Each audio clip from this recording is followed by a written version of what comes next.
नमस्कार शेतकरी मित्रांनो, भरपूर अशा शेतकऱ्यांच्या माध्यमातून सध्या एक कमेंट येत आहे, तो म्हणजे नमो शेतकरी महासन्मान निधी योजनेचा 9वा हप्ता कधी येणार आहे या संदर्भातील माहिती द्या. व्यवस्थित समजून घ्या. सर्वप्रथम आपल्याला समजून घ्यायला पाहिजे, नमो शेतकरी महासन्मान निधी योजनेचा 8वा हप्ता कोणाला मिळाला, कारण भरपूर अशा लाभार्थ्यांना 8वा हप्ता आलेला नाही आहे. सर्वप्रथम आपल्याला समजून घ्यायला पाहिजे, पीएम किसान सन्मान निधी योजनेमध्ये जे लाभार्थी पात्र आहेत तेच लाभार्थी नमो शेतकरी महासन्मान निधी योजनेसाठी पात्र आहेत. त्यांना वेगळी रजिस्ट्रेशन करण्याची गरज नाही आहे. नमो शेतकरी महासन्मान निधी योजनेच्या 8व्या हप्त्यासाठी जे लाभार्थी पीएम किसान सन्मान निधी योजनेच्या 21व्या हप्त्यासाठी पात्र होते तेच लाभार्थी नमो शेतकरी महासन्मान निधी योजनेच्या 8व्या हप्त्यासाठी पात्र होते. 22वा हप्ता पीएम किसान सन्मान निधी योजनेचा जमा झालेला आहे, परंतु नमो शेतकरी महासन्मान निधी योजनेचा जो काही 9वा हप्ता आहे, पीएम किसान सन्मान निधी योजनेच्या 22व्या हप्त्यासाठी जे लाभार्थी पात्र होते त्यांची यादी अजून मागवली गेली नाही. ती यादी लवकरच कृषी विभागांच्या माध्यमातून मागवली जाईल. त्यानंतर पीएम किसान सन्मान निधी योजनेच्या 22व्या हप्त्यासाठी जे लाभार्थी पात्र होते ते लाभार्थी 9व्या हप्त्यासाठी पात्र केली जाईल.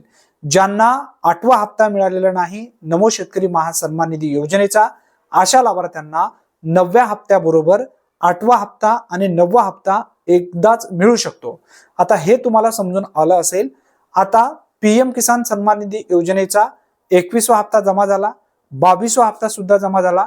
21व्या हप्त्याबरोबर 8वा हप्ता यायला पाहिजे होता आणि 22व्या हप्त्याबरोबर नमो शेतकरी महासन्मान निधी योजनेचा 9वा हप्ता यायला पाहिजे होता.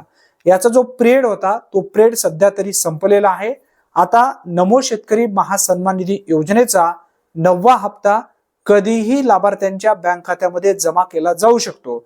याचे मुख्य कारण म्हणजे जे 4 महिन्याचा पिरियड आहे तो 4 महिन्याचा पिरियड संपलेला आहे.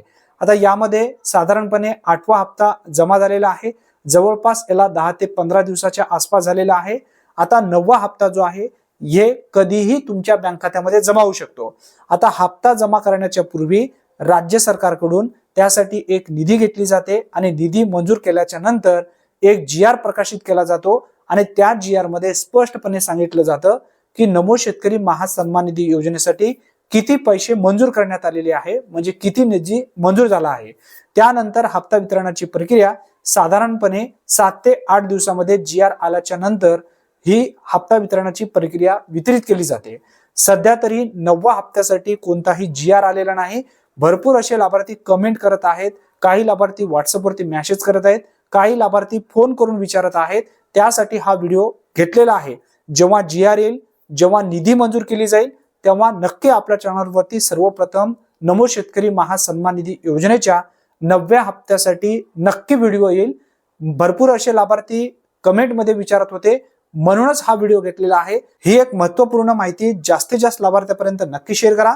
चॅनलवरती जर तुम्ही पहिल्यांदाच आला असाल तर अशाच अचूक अपडेटसाठी आताच आपल्या चॅनलला सबस्क्राईब करून ठेवा. धन्यवाद. पुन्हा भेटूया नवीन व्हिडिओमध्ये नवीन माहितीसह. तोपर्यंत जय हिंद, जय महाराष्ट्र.